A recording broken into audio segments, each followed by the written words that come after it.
टूटा, छोड़ो इसको, चलो किनारे। 10,000 राजा शर्मा गए, शर्मा करके मुंह बिल्कुल लाल लाल हो गए और जा करके बगल में बैठ गए, मुंह लटका करके बैठे, मुंह लटका कर। और जब मुंह लटका करके बैठे, जब जनक जी महाराज ने देखा, बाप रे इतने बड़े बड़े राजा आए, किसी से धनुआ हिल तक नहीं रहा है।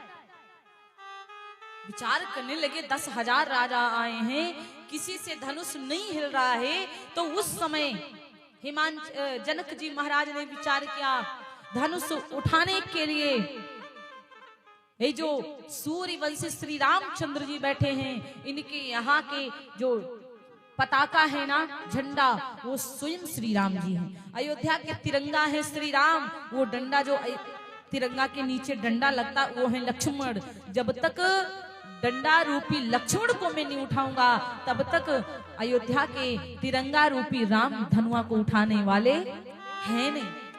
इसीलिए जनक जी महाराज ने बड़े क्रोध में आकर के लक्ष्मण जी को देख करके कहा कि लक्ष्मण जी हमारी खास करके बात सुने। जानकी मैया को देख करके सब लोग व्याकुल हो गए महाराज। लेकिन जनक जी महाराज ने जब ये देखा कि अभी तो उठ नहीं रहे हैं, राम जी बैठे हुए, लक्ष्मण जी बैठे हुए हैं, इतने राजा पागल हो रहे थे, एक भी राजा धनुआ को नहीं उठा पाया, कुछ तो करना पड़ेगा। जनक जी ने क्रोध में आकर के कहा, इतने बड़े बड़े राजा आए हैं, कोई भी राजा की हिम्मत नहीं कि धनुआ उठा सके।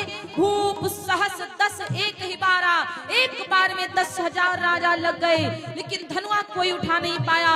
तजहु आस निज निज रह जाऊ, लिखा ना विधि वैदेही विवाहु, छोड़ो अपने अपने आसन को, सब लोग अपने अपने घरों को जाओ। जनक जी महाराज लक्ष्मण जी की तरफ देख रहे थे, ये हमको देख रहे हैं कि अलग देख रहे हैं। लक्ष्मण जी क्रोध में भर गए और क्रोध के मारे पहले तो लक्ष्मण जी क्रोध को पी गए, और जैसे एक बार लक्ष्मण जी क्रोध को शांत किए थे कि दोबारा फिर जनक जी देख करके लक्ष्मण को बोल पड़े। दोबारा फिर लक्ष्मण जी को देख करके बोले, जो जन त्यो बिनु भट्ट भुविबाई, तो पनु करी कर त्यो न हसाई। यदि मुझे पता होता कि पृथ्वी वीरों से खाली है, ये प्रण नहीं करता और जानकी जी मेरी कुंवारी रहेगी। विधाता ने जानकी का विवाह लिखा ही नहीं है। और जैसे जनक जी लक्ष्मण की तरफ देख करके बोले, अपने अपने घरों को जाओ, लक्ष्मण जी क्रोध में तनक करके खड़े हो जाते हैं। आज लक्ष्मण जी ने कहा, रघुवंशी महु जह को हुई, तहि समाज अस कहे ना कोई। जहाँ पर रघुवंशियों में से कोई एक बैठा होता है, वहाँ पर ऐसी बात नहीं बोलता। और कहीं जनक जैसा अनुचित वाणी, जनक ने ये बात कह के ठीक नहीं किया। विद्यमान रघुकुल मणि जानी, यहाँ पर जब जान रहे थे कि राम जी बैठे हुए हैं, रघुवंशी बैठे हुए हैं, सूर्यवंशी श्री राम जी बैठे हुए हैं, जनक जी ने ये बात कह करके ठीक नहीं किया। लक्ष्मण जी क्रोध में आए। लक्ष्मण जी कहने लगे, सुनहु भानु कुछ पंकज भानु, कहूं स्वभाव न कछु अभिमानु। मेरे भीतर अभिमान नहीं है, स्वभाव के हिसाब से मैं कहता हूँ, भैया राम कहते धनुआ को उठा करके क्या पूरे ब्रह्मांड को उठा करके फेंक दूंगा। इस धनुष की बात करते हो? लक्ष्मण जी ने कहा, जाओ तुम्हारे अनुशासन पाओ, कंदुक वो ब्रह्मांड उठाओ। जिस प्रकार कच्ची मूली को बच्चे तोड़ते हैं, उस प्रकार कमल नाल जिम चाप चढ़ाओ। जो जन सत प्रमाण ले धाओ, और काचे घट जिम्मेदारो फोरी, सकहु मेरु मुंह लक जड़ तोरी। कच्चे घड़े के समान में फोड़ दूंगा, मूली के समान तोड़ दूंगा। इस धनुष की बात करते हो? और भैया राम की तरफ देखने लगे। लक्ष्मण जी भैया राम की तरफ कहने लगे, भैया आप कहो तो धनुष तोड़ने जा रहा हूँ, तोड़ दूंगा मैं धनुष को, बिल्कुल तोड़ने जा रहा हूँ। अब बार बार जब डरा रहे थे राम जी को, क्योंकि राम जी के विश्वामित्र जी के मन में थोड़ा यही विचार था कि कहीं ऐसा ना हो लक्ष्मण जी गुस्सा में तोड़ दे धनुआ। और जिस समय क्रोध में लक्ष्मण जी आए, पूरी पृथ्वी कांपने लगी। आजकल के लोग कहते हैं कि मुझे बड़ा क्रोध आता है, लक्ष्मण के जैसे क्रोध आता है। अरे महाराज, इसको लक्ष्मण के जैसे, लक्ष्मण को क्रोध आया था तो पृथ्वी कांपने लगी थी, और आजकल के इंसान को क्रोध आता तो वो खुद ही कांपने लगता है। लक्ष्मण की कोई सलाह लगा पाएगा क्या? लक्ष्मण जी जिस समय क्रोधित हुए थे, पूरी पृथ्वी कांप उठी थी महाराज। और जैसे लखन सकोप बचन जे बोले, डगमगान महित गजड़ोले। राजा डर गए, पृथ्वी कांप गई। और लक्ष्मण जी ने राम की तरफ का देखा, भैया कहो तो आप धनुआ को तोड़ दूं, अभी बस तोड़ने जा रहा हूं। विश्वामित्र जी ने कहा रोको राम जी, रोको रोको लक्ष्मण को, वरना ये तोड़ देगा। कहा कि रोको, राम जी ने विश्वामित्र जी बोले राम जी से रोको, वरना लक्ष्मण बहुत क्रोध में हैं, धनुष तोड़ देंगे। आज भगवान श्री राम जी मुस्कुराए और लक्ष्मण जी की तरफ बड़े प्रेम से देखा, और जैसे देखा शयन ही रघुपति लखन निवारे,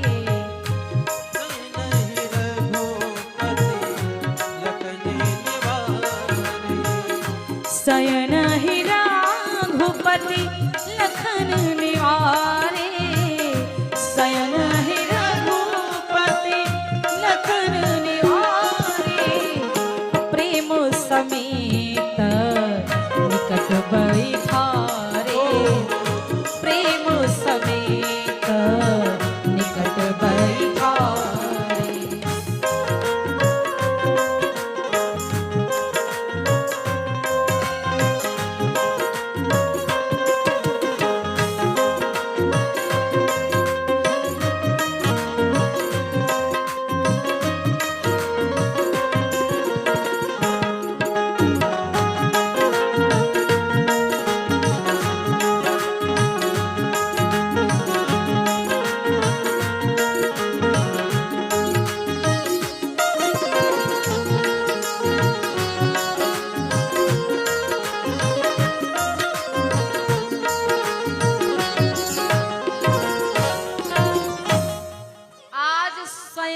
रघुपति लखन न्यारे। जब गुरुदेव जी ने कहा रोको वरना लक्ष्मण धनुष को तोड़ देंगे, राम जी ने बड़े प्यार से लक्ष्मण जी को बुलाया और अपने पास बिठाया, बिल्कुल पास में।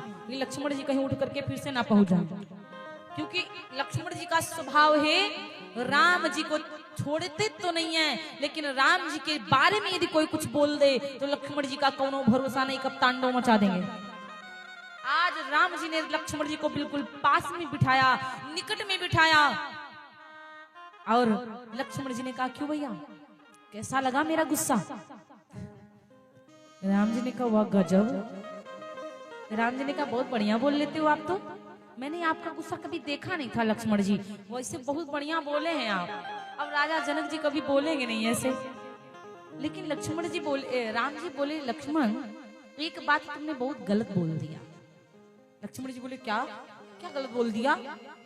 राम जी ने कहा तुमने क्या कहा था अभी हमारे ससुर जी को जनक, ये तुमको नहीं बोलना चाहिए, अभी थोड़ी देर बाद हमारे ससुर बन जाएंगे और तुमको थोड़ा सभ्यता से नाम लेना चाहिए था। आपने डायरेक्ट कह दिया कहीं जनक जैसा अनुचित बानी, आपको जनक जी बोलना चाहिए था, ये तुमने गलत बोल दिया। लक्ष्मण जी मुस्कुराए, अरे भैया ससुर वाले बन गए, आप ही के लिए तुम बोलने गए थे, अब आप कहते हो कि जनक जी बोलते, ऐसे कैसे जनक जी बोल देते? वो तो आपको कह रहे थे ना कि आप में बल नहीं है, इसलिए डगमगा गई ना पृथ्वी भैया। राम जी बोले ठीक है, लेकिन तुमको क्रोध में तुम्हारा बोध भी चला गया था, क्रोध में कभी बोध खत्म नहीं करना चाहिए, जोश में होश होना चाहिए, और जोश में होश गायब हो जाए तो सब गड़बड़ हो जाता है। और लक्ष्मण जी जोश में आ गए थे, होश गायब हो गए थे महाराज, इसीलिए उन्होंने राम जी के ससुर जी को जनक कह दिया, डायरेक्ट जनक बोल दिया। कहने लगे भैया वैसे हम बोल तो आए हैं, लेकिन कब धनुआ उठाओगे, वरना हमारा बोलना बेकार हो जाएगा। राम जी कहते ऐसे कैसे उठा दूं जब तक गुरुदेव नहीं कहेंगे। तुरंत गुरुदेव भगवान समझ गए, गुरुदेव जी ने कहा अरे लक्ष्मण, राम पीठ पर हाथ रखा और तुरंत विश्वामित्र जी बोले कि विश्वामित्र समय शुभ जानी, विश्वामित्र समय शुभ जानी, समय शुभ जानी, विश्वामित्र समय शुभ जानी, कि विश्वामित्र समय शुभ जानी, अबोले अति स्नेह मय बा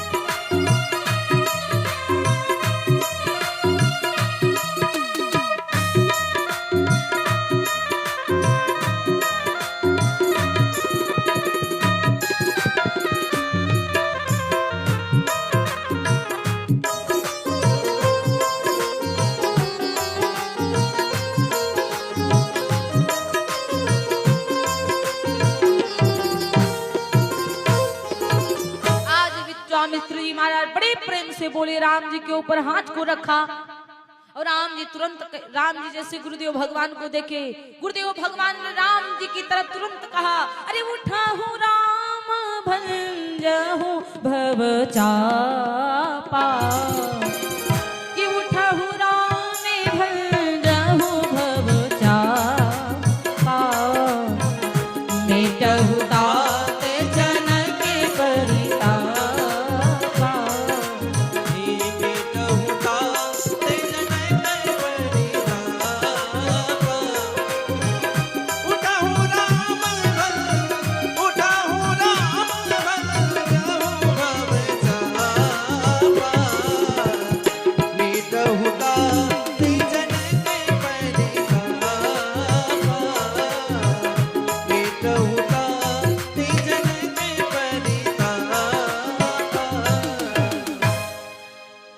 बोले व्यास भगवान की जय। आज कहा उठहु राम भंजहु भव चापा और मेटहु तात जनक परितापा।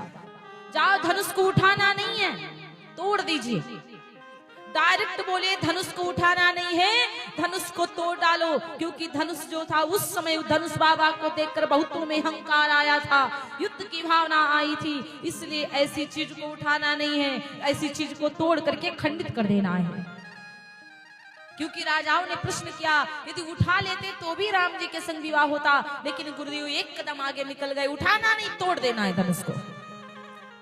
सुनी गुरु बचन चरण सिरुनावा, हरसु विषादुना कछु उर आवा। आज गुरु जी के चरणों में प्रणाम किया, शीश नवाया, ना ज्यादा प्रसन्न है राम जी, ना ज्यादा दुखित है। ठाढ़े भये उठ सहज सुभाए, ठमनी जुबान रघु राज लजाए। जिसमें राम जी खड़े होते महाराज, उनको देख करके सभी लोग बड़े प्रसन्न हो गए। जैसे कि जब सूर्य भगवान निकलते हैं तो कमल खिल जाते हैं, आज जैसे राम जी सूर्य समान खड़े हुए, संतों के कमल नयन खिल जाते हैं महाराज। और जब नयन कमल खिल गए, बड़े प्रसन्न हैं। राम जी सीता की तरफ देखते, सीता मैया जी का पता है कितने लोगों का पावर लगा हुआ है। रावण भी आया था, लेकिन राम ने बाण छुआ नहीं चापा, रावण ने बाण को छुआ नहीं, रावण को ज्ञान था। उस धनुष बाबा में 3 बातें लिखी थी, ना वो अंग्रेजी में थी, ना संस्कृत में थी, ना हिंदी में थी, वो थी ब्रह्म अक्षरों में। जो ब्रह्म अक्षरों का ज्ञान केवल रावण को था। आज रावण ने जब 3 बातों को धनुष पर लिखा हुआ देखा, जो धनुआ को उठाएगा, तोड़ेगा, उसके पिता का मरण, उसकी पत्नी का हरण और उसका 14 वर्ष का वनवास हो जाएगा। रावण ने जब धनुष पर देखा लिखा हुआ, तो रावण राम जी के माथे को भी देखा और रावण तुरंत राम जी से बोला, राम तुम्हारे जो माथे पर लिखा हुआ है वही धनुआ पर लिखा हुआ है, और जो धनुष पे लिखा हुआ है वही बात तुम्हारे माथे पर लिखा हुआ है। पता है क्या क्या लिखा हुआ है? कि हे राम तुम्हारे मस्तक पर है पिता मरण बनवास लिखा। हे राम तुम्हारे मस्तक पर है पिता मरण बनवास लिखा। हे राम तुम्हारे मस्तक पर है पिता मरण बनवास लिखा। हे राम तुम्हारे मस्तक पर है पिता मरण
मस्तक पर है पिता मरण वनवास लिखा।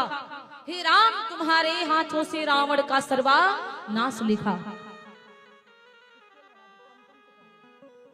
रावण तुरंत पढ़ लेता, इसीलिए रावण विचार करता मैं धनुष को क्यों तोड़ूंगा और मैं क्यों उठाऊंगा, क्योंकि जो रावण है ना ये शंकर भगवान का शिष्य है। रावण शंकर भगवान का शिष्य है, जनक भी शंकर जी के शिष्य हैं, परशुराम भी शंकर जी के शिष्य हैं। अब एक गुरु के 3 चेला हो गए गुरु भाई। और गुरु भाई का मतलब तुम्हारी बिटिया तो मेरी बिटिया, मेरी बिटिया तो तुम्हारी बिटिया, इनकी बिटिया तो इनकी बिटिया, इनकी बिटिया तो तुम्हारी बिटिया। और रावण की बिटिया लगती है जानकी माँ, और जानकी जब रावण की बिटिया लगती हैं तो कैसे वो धनुष तोड़ सकता है।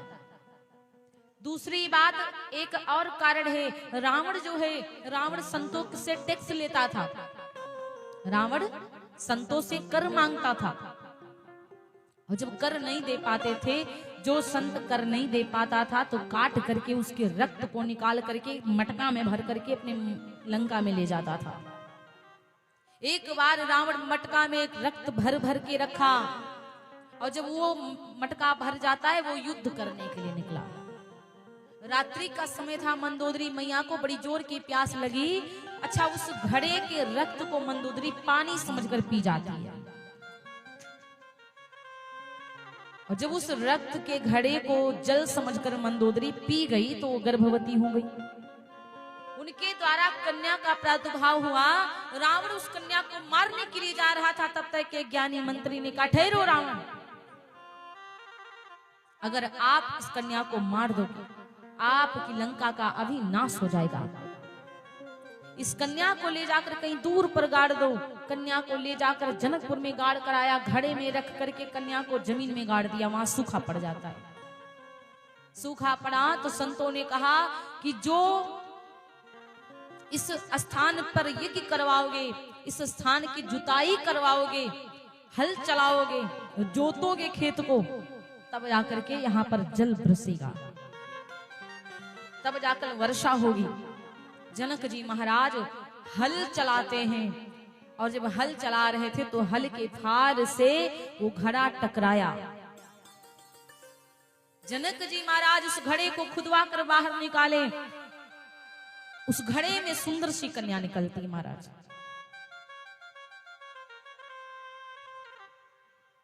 और जब घड़े में सुंदर सी कन्या निकलती है, उस कन्या का नाम सीता रखा।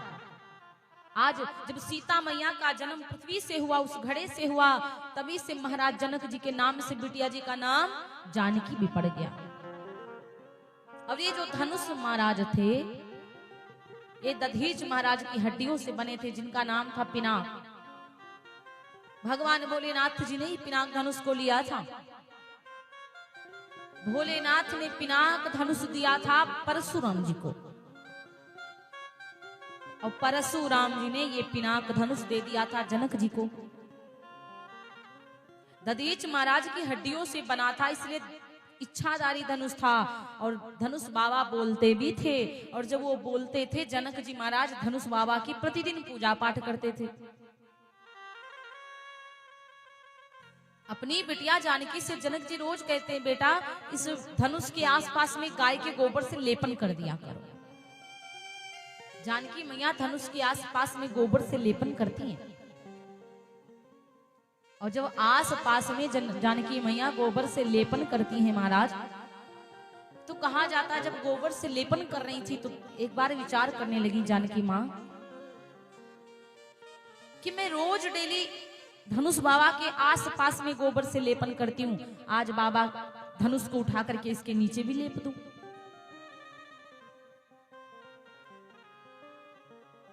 जानकी मैया धनुष बाबा को उठाती हैं और उठा करके उस धनुष बाबा के नीचे लेपन कर दिया।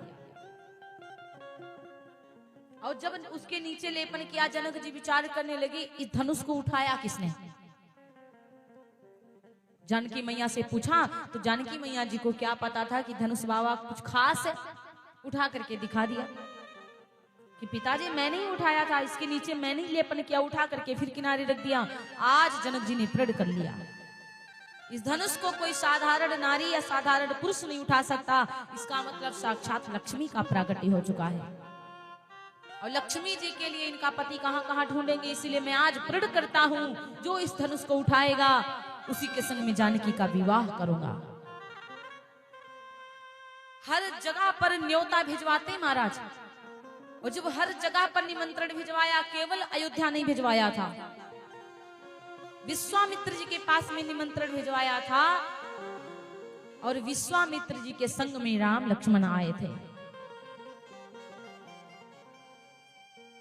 जब राम लक्ष्मण विश्वामित्र जी के संग में आए थे, तो अब कहा जाता है राम जी जब आगे को बढ़ते हैं तो महाराज ना तो ज्यादा प्रसन्न है ना ज्यादा दुखी, साधारण।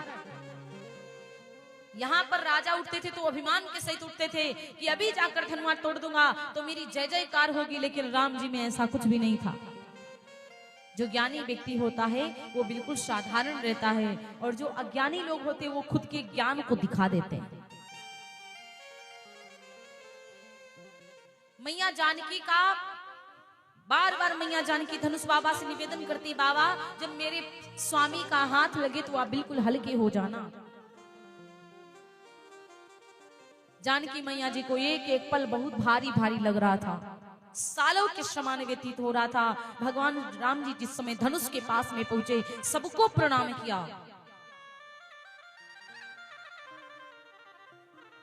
और जैसे सबको प्रणाम करते हैं महाराज, तो राम जी जिस समय धनुष को उठाने के लिए तैयार हुए, राम जी विचार करने लगे, मैं तो दिखने में छोटा लगता हूं, धनुष बाबा मुझसे तो लंबे हैं, अगर मैं इनको उठाऊंगा और ये छोड़ झुका दूंगा तो लोग मेरे बारे में जान जाएंगे, यही सोचेंगे कि भगवान का प्रादुर्भाव हो चुका है, भगवान है ये, ऐसे कैसे हर चीज कर देते।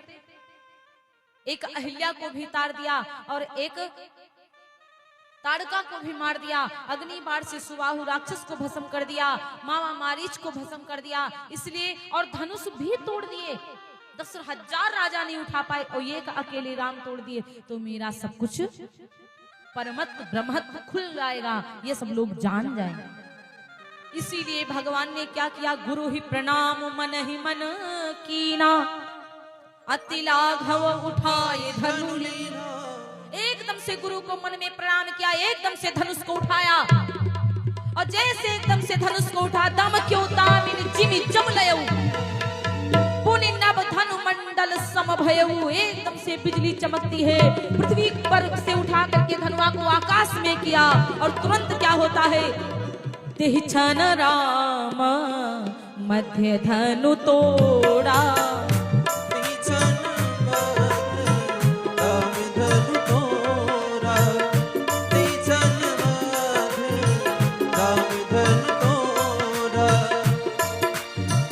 तेहि क्षण राम मध्य धनु तोड़ा,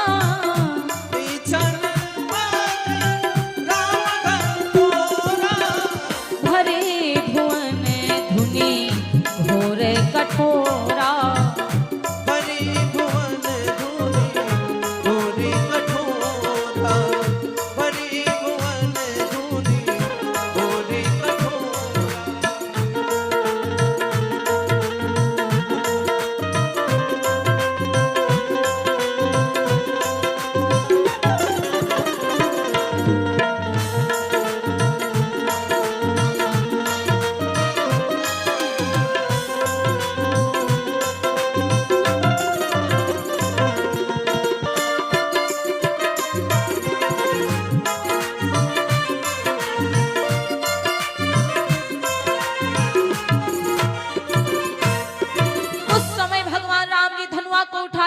कोई नहीं देख पाया कब धनुआ उठाया, कब हिलाया, कब टूटा, कब पृथ्वी पर गिरा, धड़ाम से पृथ्वी पर गिर पड़ा।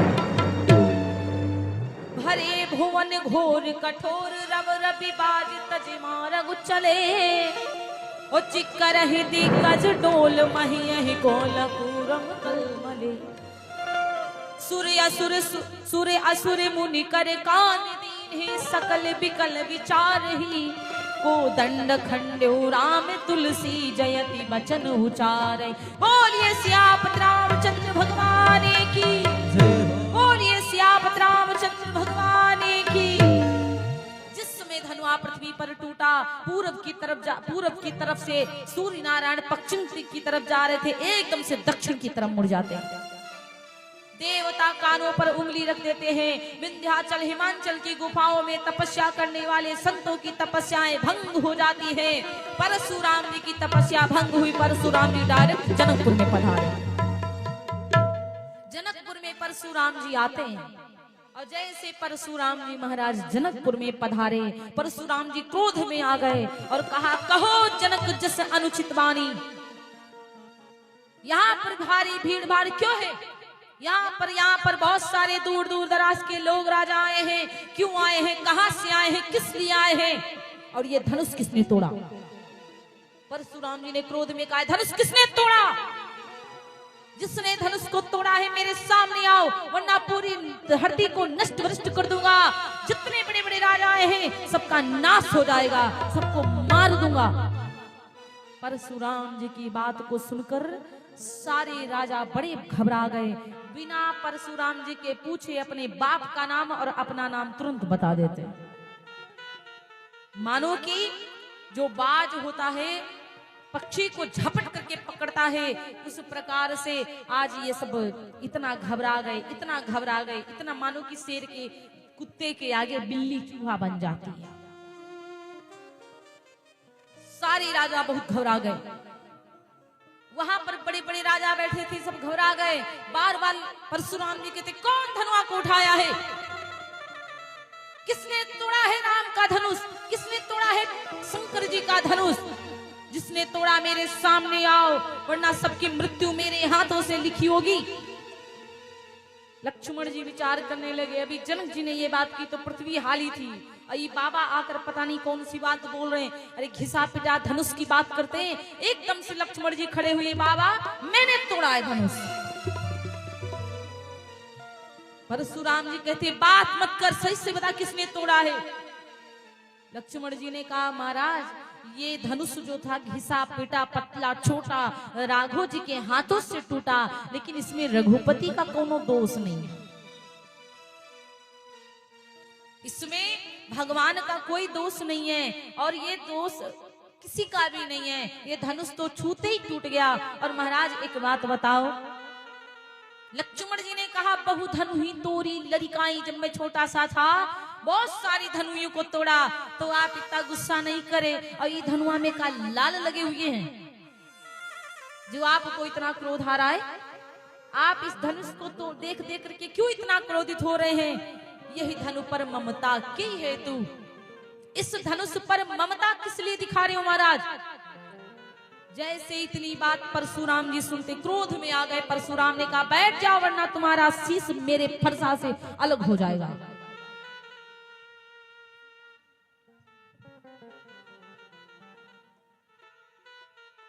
इस प्रकार से महाराज कहा।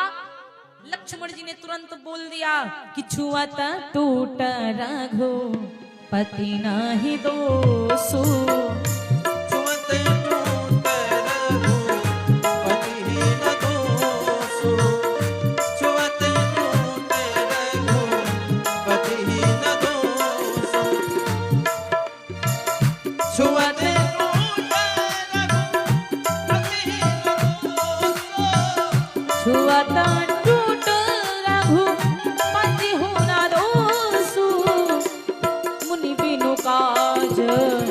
करिय का तरोसु।